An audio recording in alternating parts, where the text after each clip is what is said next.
तो नमस्ते प्रणाम, स्वागत पर रउआ सबके राइटर केपी राज के चैनल पर। और सब बताइए आप सब कैसन बानी। उम्मीद करते हैं रउआ सब भी बढ़िया होखब, अच्छा होखब। तो रउआ सब खातिर भोजपुरी ट्रैक पर भोजपुरी श्री राम भजन लेके आ गइल बानी। उम्मीद करते हैं रउआ सबके बेहद पसंद आई। बहुत बढ़िया लय बा, बहुत बढ़िया धुन बा, अब बहुत कंपोजिशन मैटर बा, इतना मस्त मैटर बा कि अगर बढ़िया से गायकी करते हैं, बढ़िया से म्यूजिक बनवा के, तो 100% बा गाना की बात जाई मार्केट में। तो आई देखी कौन लय बा।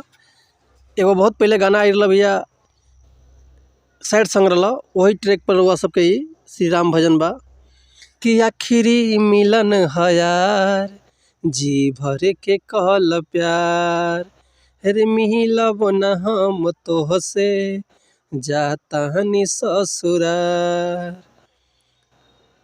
आखिरी मिलन है यार, जी भर के कहल प्यार, मिलब न हम तोहसे, जाता हनी ससुरार।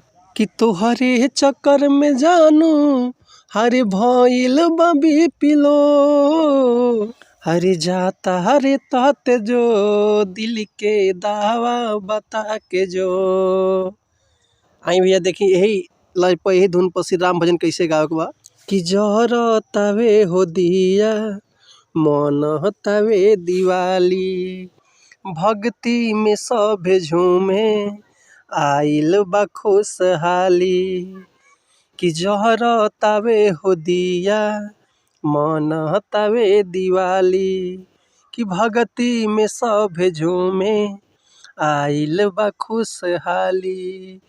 कि बरसात फूल अंबर से घर को सजाए हैं, कि बरसात फूल अंबर से घर को सजाए हैं। अरे कितने दिनों के बाद श्री राम आए हैं, अरे कितने दिनों के बाद श्री राम आए हैं। तो उम्मीद करते हैं मैटर वह सबके बेहद पसंद आई रही। अगर भी हमारा गाँव में कोनो मिस्टेक भइल होके तो एक खातिर क्षमा चाहतनी। अगर ये गाना के फुल लिखवाल चाहते हैं तो डिस्क्रिप्शन में नंबर बा हमार, कॉल कर सकिले, व्हाट्सअप कर सकिले। रुआ के बिल्कुल उचित चार्ज पर गाना रुआ के फुल मिल जाए, बिल्कुल उचित चार्ज पे फुल गाना रुआ के मिल जाए, व्हाट्सअप के जरिए फुल गाना रुआ के मिल जाए। इससे पहले कहा भैया कि अगर चैनल पे नया बनी तो चैनल के सब्सक्राइब करी, लाइक करी, बेल आइकन प्रेस कर दी कि कोनो भी वीडियो हम अपलोड करी तो सबसे पहले नोटिफिकेशन रुआ सबके मिले। तो मिलत है नेक्स्ट वीडियो में कुछ नया मैटर, कुछ नया कंपोजिशन, कुछ नया धुन के साथ, कुछ नया गाना के साथ। तब तक के लिए अनुमति चाहता नहीं। नमस्कार, प्रणाम, धन्यवाद, जय हिंद, जय भारत, जय भोजपुरी समाज।